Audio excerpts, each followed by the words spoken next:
L'invité de ce jeudi chez Agora, ici Télévision, est Mme Monique Brunet-Weinman, auteure du livre Riopelle, enquête de 100 mythes, publié chez Delbusso Éditeur en 2023. Madame Brunet-Weinman est diplômée d'études supérieures en lettres et détentrice d'une maîtrise en histoire de l'art de l'Université de Montréal. Elle a enseigné aux universités Saint-Paul à Ottawa, McGill et UQAM à Montréal et ses premiers textes sur l'œuvre de Riopelle remontent à 1978.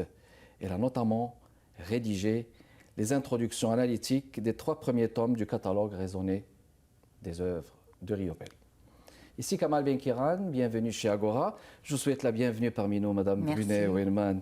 De me recevoir. Ça fait plaisir de vous accueillir. Alors, ça, c'est un livre savant, mesdames et messieurs, sur Riopelle, une étude approfondie sur lui, sur son mythe, sur le mythe de ce grand peintre, artiste-peintre québécois. Alors, on va en parler dans un premier temps. Il y a eu votre fascination de son œuvre. Oui. Parce que vous avez toujours travaillé sur lui. Vous êtes l'une des personnes qui ont le plus travaillé sur lui, sur Jean-Paul Riopelle. Qu'est-ce qui vous a fasciné chez Jean-Paul Riopelle comparativement aux autres artistes peintres québécois? Ben vous savez, je l'ai rencontré à une époque où je connaissais peu d'artistes peintres québécois. Parce que nous sommes arrivés au Canada en 69 et j'ai rencontré les premières œuvres de Riopelle justement dans les années 78, vous voyez.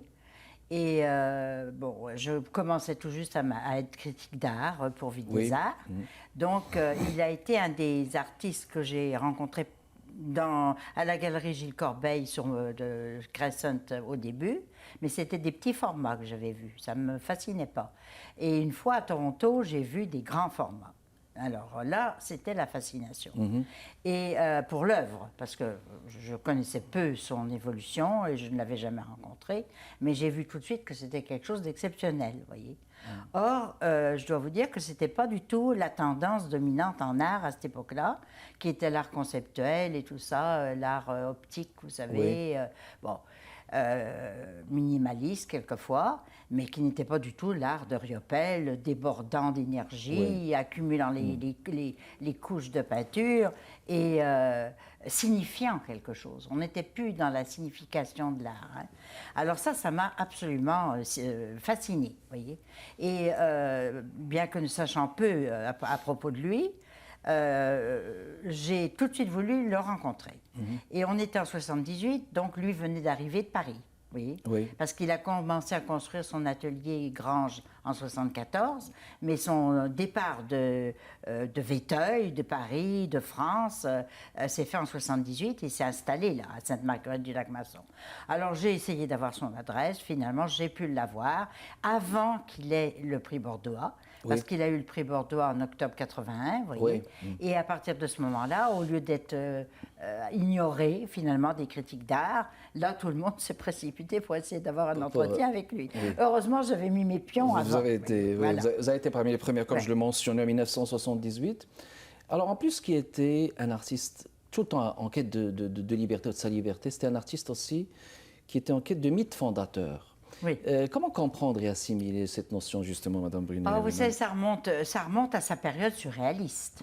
Parce que tous les surréalistes, à commencer par André Breton, le pape, comme on disait, France, étaient obsédés par l'idée de la mythologie, du mythe. Ils allaient, vous savez, rechercher les grandes sculptures de la côte ouest. Ils allaient chez les Inuits. Enfin bon, il y avait une espèce de fascination pour les mythes anciens, fondateurs justement, des sociétés, des civilisations. Et ça faisait partie étroitement de la théorie du surréalisme. Alors au début, Riopelle est dans cette mouvance-là, et il n'est pas le seul, il n'est pas extraordinaire pour ça, vous voyez. Mais ce qui fait qu'il est devenu, c'est qu'il s'est accroché à cette quête-là, qui avait été abandonnée finalement par les surréalistes dans l'après-guerre. Vous comprenez, après la guerre, tout ça a été éclaté. Exactement. Il y a eu un éclatement. Puis il y a eu cette rencontre justement avec lui, parce que c'est un livre qui est émaillé de vos entrevues, justement avec lui en 1978. Puis il y a eu l'entrevue inaugurale en 81. Justement, juste après qu'il ait eu son prix Bordeaux. Exactement. Et il y a certaines réponses que j'ai retenues, comme quoi pour lui, peindre c'est comme une maladie de peindre, une folie Et il me semble que c'est quelque part, il y a quelque part le génie créateur là. C'est ça, c'est ça. Quelque part. Mais alors, justement, est-ce que c'était aussi le fait de peindre chez lui? Est-ce que c'était quelque part un art-thérapie Vous avez la terre à l'hiver. C'est une thérapie pour tous les artistes. Pour la plupart. D'exercer leur art, vous voyez, bien sûr. Donc, et puis même pour ceux qui s'intéressent à l'art, c'est une thérapie. Hein? Parce que vous passez d'un niveau d'être qui est l'être enfin, comme je dis, l'être au monde. Oui. Vous passez de l'être au monde à l'être à l'œuvre. Et là, ça devient un autre monde, ça devient un autre niveau d'existence, de l'imaginaire, du symbolique, du mythe dans le meilleur des cas, voyez-vous. Oui. Donc nous-mêmes, pour nous, l'art est une thérapie aussi. Exactement. Et puis, le rapport de l'être à l'œuvre, est-ce que c'est un rapport qui avait eu un cheminement particulier? Parce que lui, c'était un homme qui était complètement passionné par la pêche, la forêt et tout ça. Ah, oui. Est-ce que c'était un cheminement commençant par ce rapport à la nature, puis après il a abouti à autre chose? Ben voyez-vous, c'est précisément ça que je voulais faire dégringoler. Okay. Quand je l'ai rencontré la première fois. Parce que dans tous les journaux que j'ai consultés, les articles et tout, il n'était question que ça. De la chasse, de la pêche, de la bouteille. La bouteille, très grand rôle. Oh, oui. Du dollar, la valeur des œuvres. La valeur, oui. En somme, tout ce qui était à côté et tout ce qui était autour, et que Riopelle lui-même, quelquefois, avait le tort d'entretenir, vous voyez? Oui. Parce qu'il laissait cette espèce de masque-là, sur lequel les journalistes se précipitaient, mais il sauvegardait son intimité, son intériorité, je devrais dire, pas son intimité, son intériorité. Et c'est là que je voulais aboutir, moi. Pas à l'être au monde, mais à l'être à l'œuvre. L'être à l'œuvre, oui. À cette passion, à cette fascination de l'artiste, en fait, quand il est vraiment authentique. Oui, exactement. Il y a tout un chapitre là qui explique voilà. cela. Alors, on va faire une pause et on retourne dans les prochaines minutes, excusez-moi. Madame Monique Brunet-Wellman, que j'accueille en cette émission d'Agora chez ICI Télévision. On parle de Jean-Paul Riopelle, l'un des plus grands artistes, peintres québécois, dans l'imaginaire québécois, dans l'imaginaire de la créativité québécoise. On vous revient à la prochaine.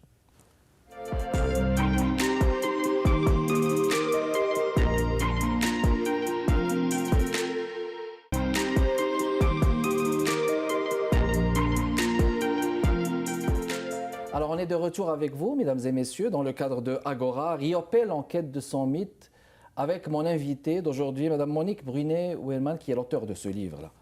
Alors, on discutait hors ligne et Madame Brunet-Wellman vient de me dire que c'est le seul génie, là. À mon avis. Parce que ce n'est pas un mot qu'on doit galvauder. Vous comprenez, des génies, on en a une fois par demi-siècle, peut-être, dans le meilleur des cas. Il y a Picasso qu'on peut dire un génie, je pense. Mais de tout l'art canadien, on a des très grands peintres, on a des gens très très bien et qui ont fait des choses formidables. Mais on ne peut pas parler de génie sinon pour Riopelle, à mon avis. D'accord, donc ça c'est votre point de vue. Excellent. 1947-1953, la période du choc culturel à Paris, la jeunesse, l'après-guerre, le surréalisme, on en parlait tout à l'heure. À quel point il avait été influencé par tout cela, en sachant que c'était un homme des bois, un homme de la nature, justement? Ben, écoutez, d'abord, il faut se rappeler que quand il est arrivé à Paris, enfin en France, il avait 23 ans seulement. C'était vraiment presque un ado, vous comprenez? C'est incroyable. Quand on voit sa photo de l'époque. Donc, il fallait un courage absolument incroyable pour décider de rester là, dans ce monde complètement détruit, en 1946. En Normandie, c'est par la Normandie qu'on arrivait en France, avec les bateaux, hein, le Havre et puis Rouen. C'était rasé, c'était plus rien. Il y avait eu le fameux débarquement, et puis vous voyez ce que ça donnait, que des ruines. Bon. Alors il arrive dans un pays complètement en ruine. Malgré tout, il arrive à Paris, et là, il a le coup de foudre, en particulier pour la lumière de l'Île-de-France. Il a dit tout de suite, c'est là que je veux vivre. Et il est allé chercher sa jeune femme, l'a ramenée. Ils ont fait des allers-retours en bateau comme ça, très rapides, pour s'installer dans ce pays complètement démoli, où seuls très peu de personnes l'encourageaient à rester, parce que la condition de vie était épouvantable. Oui. On crevait de faim, on n'avait pas de lumière, on n'avait pas de chauffage. C'est ça qu'il a choisi. Alors, le courage qu'il fallait pour quitter la maison familiale, et s'installer dans ces conditions-là. Et l'Amérique, où quand même, on avait la guerre, mais on n'était pas démolis, vous comprenez. Il y avait encore les maisons qui restaient debout. Ça prenait quelques années pour que ça soit rétabli, là. Donc, je trouve que ça, c'est exceptionnel, vous voyez. Et puis, tout de suite, les gens ont vu. Il faut dire que, justement, les Canadiens jouissaient d'une grande popularité parce qu'ils avaient participé à des combats épouvantables. Au débarquement et à la libération, et contrairement à ce qu'on pense trop souvent ici, les Français, dont je fais partie, et j'ai vu mes parents, et je les ai entendus, avaient une reconnaissance infinie pour les Canadiens qui avaient débarqué à plusieurs reprises, et Dunkerque et tout ça, vous comprenez. Alors, qu'on ne me dise pas qu'ils étaient mal vus, au contraire, on leur disait, si vous cherchez un logement, dites que vous êtes Canadien et vous, là, tout le monde va vous aider. Et c'est arrivé comme ça. Oui, exactement. Rien que le fait de dire qu'ils étaient Canadiens. Parce qu'ils avaient participé, contribué. Une reconnaissance méritée. Méritée, tout simplement. Mais alors là, ils retrouvent, justement, dans ce milieu quand même très cultivé, très intellectuel, etc., les gens avaient une opinion favorable pour lui à cause du fait qu'il était canadien, et puis son accent et tout ça, cette allure un petit peu, vous savez, avec les chemises carolées et tout ça, comme avait d'ailleurs Félix Leclerc à l'époque, qui est arrivé dans les années 50 aussi en France. Donc c'est tout un milieu qui a fait qu'on a eu une sympathie pour lui tout de suite, mais aussi on a reconnu qu'il était autre chose que l'homme des bois et des bistrots, vous voyez. Ça, les gens intelligents le voient tout de suite. Parce qu'il avait une intelligence, il avait une sensibilité, une rapidité, un sens de l'humour qui montrait, surréaliste, un sens de l'humour surréaliste, qui montrait qu'il y avait bien autre chose que les bois et la bouteille. Exactement, dans cet un homme être intelligent. Puis, quand il avait atteint la trentaine, il se livre au paroxysme de son accomplissement. C'est ce que j'appelle l'époque dionysiaque, vous voyez, puisqu'on parle de mythes, vous voyez. Alors, il y a eu comme ça dans sa vie, on peut dire, une succession de mythes qu'il a cultivés, plus ou moins consciemment d'ailleurs, mais tout au début, dans ces années où il fait les pavanes, les chevreuses, tous ces grands tableaux qui sont des chefs-d'œuvre absolus, on peut dire qu'il y avait une énergie, il y avait un débordement, il y avait quelque chose, un élan d'Amérique, comme je le dis dans mon premier texte, qui était remarquable et qui entraînait les gens dans une autre sphère. Quoi, mais ça parlait carrément d'orgie de la peinture. L'orgie, oui, c'est ça. Comme Pavane, comme dans Pavane, hommage en inféa. Voilà. Donc, mais une orgie de la peinture et des sens aussi. Puis ça a évolué. Donc, son art, il avait évolué, je veux dire. Oui, parce qu'auparavant, sa première période, si vous voulez, la dionysiaque, là, quand il arrive à Paris, c'est ça, c'est de la marqueterie, là, vous savez, quelque chose qui fait comme une marqueterie de matière épaisse, superposée et tout ça, mais qui est proche aussi du vitrail. Et ça, c'est une chose qu'on a assez peu développé et que je trouve qu'est une constante chez lui. Il y avait quelque chose du vitrail que des artistes français de l'époque ont reconnu d'ailleurs dans son œuvre. Bon. Alors ça, c'est cette période-là. Puis alors après, c'est presque une évolution normale par contraste. Il arrive au tableau des icebergs en noir et blanc, vous voyez, et à quelque chose de beaucoup plus dépouillé, ascétique, qui est comme une cristallisation de l'énergie qui débordait dans ses premiers tableaux. Donc, il y avait cette fascination pour le verre, pour le vitrail, puis après... Et la banquise, et la banquise glace, aussi, voyez, et la glace. proche, tout ce qui est iceberg, c'est ce que j'allais dire, parce qu'il y avait des reflets aussi, et la pierre. Et puis, il y avait eu justement cette exposition au Musée d'art contemporain, 22 octobre 1993, jusqu'au 2 janvier 1994. Oui. Ah oui, vous voulez dire la petite exposition des laves. Des laves, voilà. Oh, ben c'était pas grand, hein, c'était une petite exposition, c'était rien à voir avec la grande expo qu'il y avait eu dans les années, voyons, 82, je crois, c'est ça. Bah oui, c'était même le prétexte de mon premier grand article, ça. Non, alors c'était les laves. Oui, ben là, il faisait, vous voyez, après être passé peut-être de la période, on peut dire la matière, c'était un peu la terre, la sculpture, c'était la terre. Là, il passe au feu. Et puis, il était allé dans le nord, donc c'était la glace. Et là, tout d'un coup, il est au feu, vous voyez, avec les laves. Oui. Donc, c'était un passage, on va dire un passage réussi donc, pour le travail au niveau de... C'est une synthèse des éléments dans la lave, exactement. Vous voyez. Parfait. Encore une pause, mesdames et messieurs, et on vous revient dans les prochaines minutes. Monique Brunet-Weinman est mon invitée d'aujourd'hui. On vous revient.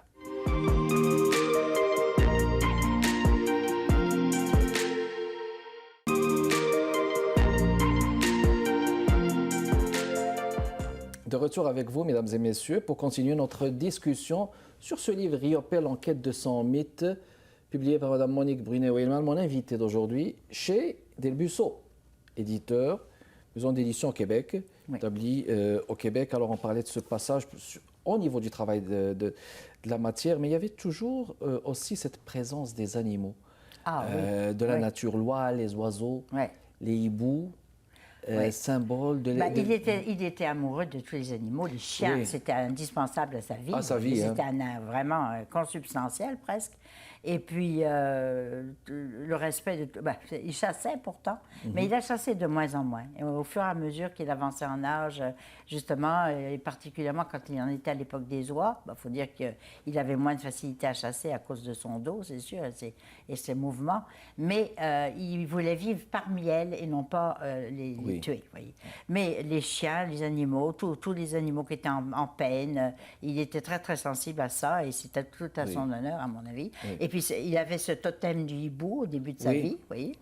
C'est un peu son oiseau totémique à cette époque-là, qui veille sur lui, d'une certaine façon, la nuit. Vous savez, le hibou veille la nuit et vivant la nuit. Et puis, alors après, il évolue vers les oies, et là, c'est la grande rencontre, là. Parce que finalement, il s'identifie. Il s'identifie à l'oie, vous voyez, en particulier au moment des migrations, bien sûr. Et c'est pour ça qu'il s'installe dans le milieu du fleuve, finalement. Il ne peut pas être plus près.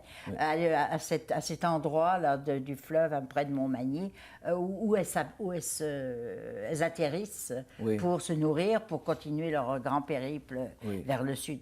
Alors là, il y a une identification à l'oie qui est vraiment son mythe. Là, il a trouvé son mythe. Et il le dit, loi fait loi. Ben oui, c'est ça. Loi fait loi. C'est un symbole mythique, carrément. Ah, complètement. C'est devenu son incarnation mythique. Et puis même une mythologie. Il nous propose une mythologie de la migration, vous voyez. C'est-à-dire une mythologie commune. Parce qu'il disait, si on n'a pas de symbole, on n'a pas de culture, on n'a pas de civilisation. Et pour que la civilisation s'incarne dans quelque chose, il fallait des mythes. Alors, il les a tous parcourus. Vous voyez. On a parlé de Dionysos, après ça, il y a eu Saturne, il y a eu Vulcain, le dieu des forges, dont vous parliez avec les larves, finalement. Et puis, jusqu'à la fin, parce qu'à la fin de sa vie, l'hommage à Rosa Luxembourg, c'est comme une descente aux enfers. Donc, c'est Orphée qui s'en va aux enfers pour essayer de ressusciter Eurydice. John Mitchell, vous voyez. C'est un parcours mythique total. Mais alors, avec cette proposition à la fois extrêmement contemporaine et extrêmement profonde de loi comme symbole pour le Canada. Voyez-vous, en particulier. Pour le Canada en général, pour le pays. C'est ça, c'est ça. Puisqu'on ne peut pas dire Québec seulement. Les oies, elle n'a pas ses frontières, voyez. Et on a vu ça au moment du Covid. Je les ai vus combien de fois avec envie. Ils sont présents. Ils sont présents là un peu partout. On avait envie de les suivre, voyez. Puis la place de la diversité, justement. Pour Riopelle, c'est une place au niveau là, extraordinaire. Oui, parce qu'il n'y a pas de frontières pour lui. Il n'y a pas de frontières. Voilà. D'ailleurs, il m'a dit tout de suite, première rencontre, l'art doit être international ou rien. Exactement. L'art doit être international ou rien. Il faut retenir ça de lui. C'est ça, il faut le retenir de lui. Et c'est une leçon que j'ai essayé de m'appliquer à moi-même. Je me disais, il faudrait que je fasse une critique d'art qui soit de valeur internationale. C'est très difficile, bien évidemment, mais vous voyez, c'est grâce à lui, finalement, que j'y arrive. Mais c'est radical, c'est extraordinaire. L'art est international ou rien, là. Voilà, c'est ça. Si on n'internationalise pas... Et puis on outrepasse tout. On outrepasse les frontières, les ethnies, les règles, masculin-féminin. Et là, reste une sorte d'élévation au niveau de tout. C'est un autre niveau d'être, voyez-vous. C'est un autre niveau, c'est un niveau supérieur. Alors, Madame Brunet-Weilman, donc vous avez écrit ce livre, justement, on va dire un hommage aussi à Jean-Paul Riopelle, justement. Que pouvez-vous nous dire sur cette recherche des jalons, justement, qui ont amené Riopelle à son mythe personnel? Oui, c'est ça. Justement, voyez-vous, c'est ce dont je me suis rendu compte, mais alors avec beaucoup de retard, parce qu'il est mort depuis, pour écrire ce livre. J'avais toutes sortes de matériaux depuis longtemps accumulés, vous voyez, dont les entrevues. Et pendant le Covid, j'ai passé 3 ans là, à vraiment le mettre en place, à faire un plan, qu'on changeait, d'ailleurs plusieurs versions et tout. Et je me suis rendu compte que finalement, je l'avais aidé. croyez-le ou pas. Oui. Parce qu'au début, il était plus convaincu que c'était possible de faire une nouvelle mythologie, si vous voulez, Oui. de restaurer les mythes anciens. Il croyait que c'était presque fini aussi pour les Inuits, parce que bon, il restait presque plus rien. Ils étaient envahis par les industries, par tout ça. Et il semblait un petit peu pessimiste, vous voyez. Il disait dépressionniste, lui. Oui, déprimé. Oui, c'est ça, plus que dépressionniste, c'est ça, parce J'aime bien le mot. qu'impressionniste, oui, c'est bon, c'est ça. Alors, je suis dépressionniste, bon. Et il semblait que c'était plus possible de réactiver une mythologie. Mais alors moi, on arrivait d'Europe, et on entendait parler toujours les deux nations fondatrices, c'était français et anglais. Exact. Et puis on se disait, mais alors, qu'est-ce qu'ils font de la troisième, la première, vous voyez? On ne s'imaginait pas qu'on pouvait... La fondatrice. Oui, alors je lui ai dit très tôt dans nos rencontres, mais je lui ai dit, oui, si vous reprenez les mythes des Inuits, on disait des Esquimaux à l'époque, hein, on disait en 80 des Esquimaux, des Indiens, d'Amérindiens, je dis peut-être que là, vous pouvez retrouver des sources profondes et puis réinventer et restaurer un mythe. Je dis, la mythologie, elle a fait que ça. Se modifier pour parler aux gens de différentes époques. Exactement. C'était une orientation utile, on va dire. Eh oui, c'est ça, et je ne m'en suis pas rendu compte, vous voyez. Mais lui, il était extrêmement attentif à tout ce qu'on disait. Il ne prenait que ce qui l'intéressait, mais il écoutait énormément. Et je suis persuadée que ça l'a fait cheminer, vous voyez. Et là, je m'en rends compte vraiment sur le tard. Magnifique. Alors, il reste à peu près 1 minute là. La Fondation Riopelle Vachon, qu'est-ce qu'il en reste? Ah ben écoutez, alors la Fondation, bon, c'est pas la Fondation Riopelle, il y a la grande Vachon, la Riopelle Vachon. Alors là, sans doute elle évolue, elle travaille. Je sais que Huguette Vachon il travaille, mais ce qui m'intéresse dans celle-là, c'est que justement il a fait le lien entre son mythe de loi et puis son application à l'écologie, puisque s'il n'y a pas les fameuses battures du Saint-Laurent, les lois peuvent plus se poser. Les oies ne peuvent plus se poser et par conséquent se nourrir. Et puis elles sont en danger de migration. Voyez-vous, le danger de la migration. Alors ils ont investi pour essayer de sauver, je ne sais pas, le détail, je ne le connais pas. Avec des partenariats, je pense. Avec des partenariats, bien sûr, pour donner une dimension écologique à tout ça. D'accord. Puis c'est une fondation, on va dire, qui est toujours... qui existe encore, mais moi je ne suis pas dans les secrets des Fondation Riopelle. C'est récent en tous les cas. C'est récent, c'est pas très ancien. Riopelle Vachon. Alors voilà, c'était tout le temps qu'on avait. Riopelle, enquête de son mythe, de son auteur, Mme Monique Brunet-Weinmann. Merci beaucoup d'avoir répondu à notre invitation, Mme Monique. Merci beaucoup de votre continuel intérêt. Mesdames et messieurs, Kamal Benkiran avec vous. Prochain rendez-vous jeudi à 15h30. Portez-vous bien. Au revoir.